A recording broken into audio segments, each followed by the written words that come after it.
बिस्मिल्लाहिर्रहमानिर्रहीम। मोअज़्ज़ज़ नाज़रीन, आज काली शक्ति कहानी के साथ आपकी होस्ट दुआ वाइस आपकी खिदमत में हाजिर है। चलो बेटा अरसम, हमारे पास वक्त बहुत कम है। और राबिया रोते हुए बोली, रियाज अहमद तुम खुद तो जा रहे हो, साथ में मेरे बेटे को भी लेकर जा रहे हो। जाने से पहले तुम्हें एक वादा करना होगा, तुम अरसम और अरमान तीनों सही सलामत जल्दी वापस आओगे। राबिया की बात सुनकर इसके पास आकर रियाज अहमद बोले, फिक्र मत करो राबिया बेगम, हमें कुछ नहीं होगा।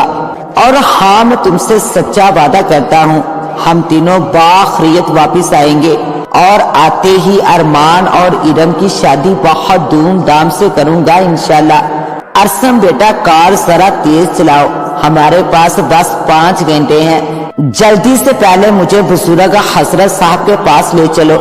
रियाज अहमद की बात सुनकर कार की स्पीड मजीद बढ़ाते हुए अरसम कार हजरत साहब के हुजरे के पास ले गया। वहां पहुंचकर कार रोकी और रियाज अहमद और अरसम दोनों हुजरे में दाखिल हुए। वहां नूरानी चेहरे वाले सफेद दाढ़ी वाले एक बुजुर्ग इबादत में मशगूल थे। रियाज अहमद और अरसम अदब से इनके पास जाकर बैठ गए। हजरत साहब ने अपनी आंखें खोल दी। रियाज अहमद को देखकर मुस्कुराकर बोले, हम जानते थे बेटा कि तुम जरूर आओगे। अब वक्त आ गया है कि अल्लाह के हुक्म से काले इल्म वालों का खात्मा होगा। लेकिन हजरत साहब पाक पानी का असर इस बार इस नीलम पे नहीं हुआ था। वो अपनी ताकत में इजाफा करके आई थी। अरमान की जान को खतरा है। वो अरमान की बलि काली मंदिर में चढ़ाना चाहती है। अगर रामनाथ फिर से इस दुनिया में आ गया तो इस बार इसकी ताकत भी ज्यादा होगी और वो मासूम लोगों की जानों पर नौज बिला खुदा बना बैठेगा। हमें हर हाल में इसे इस दुनिया में आने से रोकना होगा और अरमान की जान भी बचानी होगी।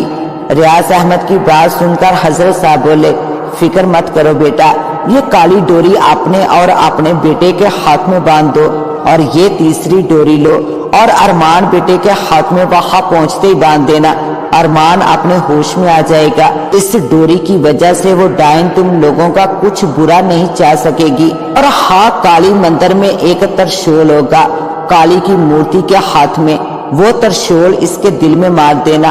और हाँ, याद रहे वो सिर्फ त्रिशूल से नहीं मरेगी, इसके गले में एक काली डोरी होगी। पहले इसे उतारना होगा, फिर इसके दिल पर त्रिशूल का वार करना होगा।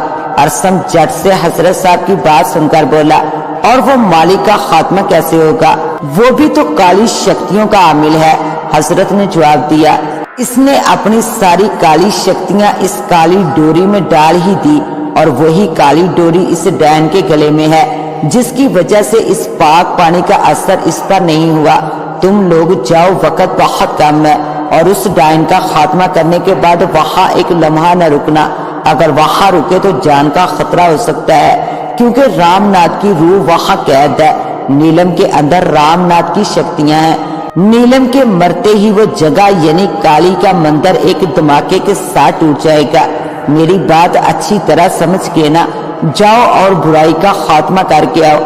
हजरत साहब को अदब से खुदा हाफिज करके फौरन ही अरसम ने कार वहां से दौड़ा दी। काले जंगलात की तरफ वो दोनों जल्द से जल्द अरमान को बचाना चाहते थे। या खुदा, मेरे बेटे और अरसम और रियाज भाई की हिफाजत फरमा, इनको अपने हिफ्ज़ो अमान में रखना। आमना बेगम रोते हुए अल्लाह से दुआएं कर रही थी। इरम ने प्यार से कहा, आंटी फिक्र मत करें, अबू जान अगर सच्चा वादा करके गए हैं तो वो लाजमी अरमान के साथ साथ अरसम भाई को भी सही सलामत लाएंगे। इरम ठीक कह रही है आमना, रियाज अहमद अपने कौल के सच्चे हैं। देखना इन तीनों को कुछ नहीं होगा इंशाल्लाह। राबिया की बात पर आमना और इरम दोनों साथ होके बोली, इंशाल्लाह। अरसम ने कार जंगल में उस जगह रोकी जहां दरख्तों के झुंड में काली माता का मंदिर था। वहां नीम बेहोशी की हालत में अरमान एक दायरे में लेटा हुआ था। दूर से देखकर अरसम बोला, अबू जान यही वो जगह है। वो देखिए, अरमान को दायरे के अंदर लटाया हुआ है और हवन भी रखा हुआ है। वो मालिक का हवन में आग जला रहा है। हाँ, अब ये मालिक एक मामूली इंसान है और तुमने किसी भी कीमत पर अपनी डोरी नहीं उतारनी। मैं मालिक को बातों में उलझा कर रखूंगा तो तुम दायरे के अंदर जाकर ये डोरी अरमान की कलाई में पहना देना और इसे समझा देना कि वो नीलम के गले से वो डोरी होशियारी से उतार दे। थोड़ा ड्रामा तो करना होगा ताकि इस डाइन को हम पर शक ना हो। तुम समझ गए ना? जी अब्बू जान, मैं समझ गया और अरमान को भी समझा दूंगा। नीलम मंदिर के अंदर काली माता की मूर्ति के सामने रखे ताबूत का दरवाजा खोलकर रोते हुए कहने लगी, स्वामी रामनाथ, आज की रात तुम अरमान के शरीर में जिंदा हो जाओगे और हम फिर से एक हो जाएंगे। तुम्हारी काली शक्तियां मजीद बढ़ जाएंगी। फिर हम अपने रास्ते में आने वाले तमाम इंसानों को मार देंगे। हम जो चाहेंगे वो करेंगे। कोई इंसान हमारा कुछ नहीं बिगाड़ सकता। हम इंसानों की बलि काली माता को करके अपनी शक्तियां मजीद बढ़ाते रहेंगे। हम इस दुनिया में अमर हो जाएंगे। फिर मौत हमारा मुकद्दर कभी नहीं बन सकेगी। मैं अपनी जवानी हमेशा बरकरार रखूंगी। एक तरफ नीलम रामनाथ के ढांचे के सामने बैठी बातें कर रही थी, दूसरी तरफ दायरे में अरमान को लौटाकर मालिक की पूजा की तैयारी कर रहा था। अरसम और रियाज अहमद ने चुपके से दबे कदमों आकर मालिक को पीछे से दबोच लिया। इसके मुंह पर हाथ रखकर सर पर जोरदार लकड़ी से वार किया तो वो वहीं मर गया। अरसम ने जल्दी से काली डोरी जेब से निकालकर अरमान के हाथ में पहना दी तो अरमान फौरन होश में आ गया। रियाज अहमद ने गले से लगाया, अरमान के कान में कुछ कहा। अरमान ने असबाब में सर हिला दिया। अरमान वापस दायरे में लेट गया। रियाज अहमद और अरसम ने मालिक के जिस्म को दरख्तों के पीछे छुपा दिया और खुद भी वहां छुपकर नीलम के आने का इंतजार करने लगे। जैसे ही नीलम मंदिर के अंदर से बाहर निकली, रियाज अहमद ने अरसम को इशारा किया। अरसम दबे कदमों दरख्तों में छुपता छुपाता खामोशी से मंदिर के अंदर दाखिल हो गया। काली की मूर्ति के हाथ में जो त्रिशूल था वो भी साथ ले आया और छुपता छुपाता वापिस रियाज अहमद के पास दरख्त के पीछे आ गया। नीलम मालिक को ना पाकर चारों तरफ देखने लगी। नीलम की नजर खून पर पड़ी।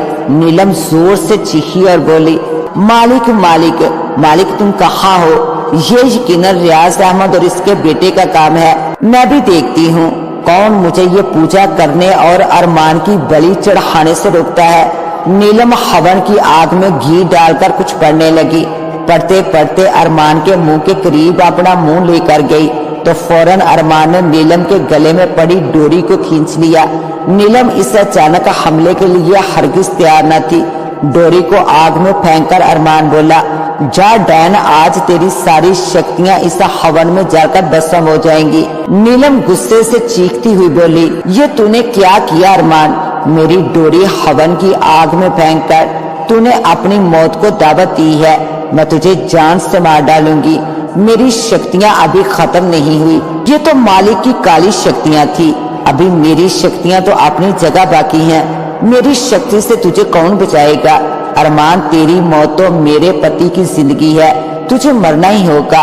अरसम और रियाज अहमद भागते हुए दायरे में दाखिल हो गए। नीलम ने पलटकर देखा तो बोली, ये सब तुमने किया है ना रियाज अहमद? आज तू और तेरा बेटा भी अरमान के साथ ही मरेंगे। मैं तुम सबको मार डालूंगी, सबको मार डालूंगी मैं। नीलम जैसे ही आगे बढ़ने लगी, रियाज अहमद ने पाक जमजम का पानी इस पर फेंक दिया। नीलम के जिस्म में आग भड़क उठी और फिर रियाज अहमद का इशारा मिलते ही अरसम ने त्रिशूल से नीलम के दिल पर जोरदार वार कर दिया। नीलम के खून की दहाड़ बह निकली तो रियाज अहमद बोले, अरमान, अरसम, दोनों जल्दी से भागो कार की जानिब। तो इन तीनों ने जल्दी से दौड़ लगा दी और काली मंदिर में जोरदार धमाका हुआ। चारों तरफ आग के शोले भड़कने लगे। इन तीनों ने कार में बैठते खुदा का शुक्र अदा किया और घर की तरफ रवाना हो गए। घर में चारों तरफ शादियाने बज रहे थे। लड़कियां ढोल की ताप पर गाने गा रही थी। हर तरफ खुशियां ही खुशियां थी। अरमान और इरम की शादी ने नीलम के वाक़े को जल्द से जल्द बुलाने में अहम किरदार अदा किया। और रुखसती के वक्त अरमान अरसम से बोला, आज से तू मेरा साला है। तुझे अपने बहनोई के नखरे अब बहुत ज्यादा बर्दाश्त करने होंगे। शटअप, अगर ज्यादा ही रिश्ते का रोब जिताया ना तो तुझे गर्द मात ही बना लूंगा। अरसम की बात सुनकर तमाम घर वाले हंसने लगे। ریاض احمد ہنستے ہوئے بولے، خدا ہمارے گھر کو اسی طرح خوشیوں کا گہوارہ بنائے رکھے۔ ریاض احمد کی بات پر آمنہ اور رابعہ بولی، آمین۔ تو معزز ناظرین، کیسی لگی آپ کو آج کی کہانی؟ اپنی رائے سے ضرور نوازیے گا۔ اس کے ساتھ ہی اپنی ہوسٹ دعا وائس کو دے اجازت، ملتے ہیں انشاءاللہ ایک نیو ویڈیو کے ساتھ، تب تک کے لیے اللہ نگہبان۔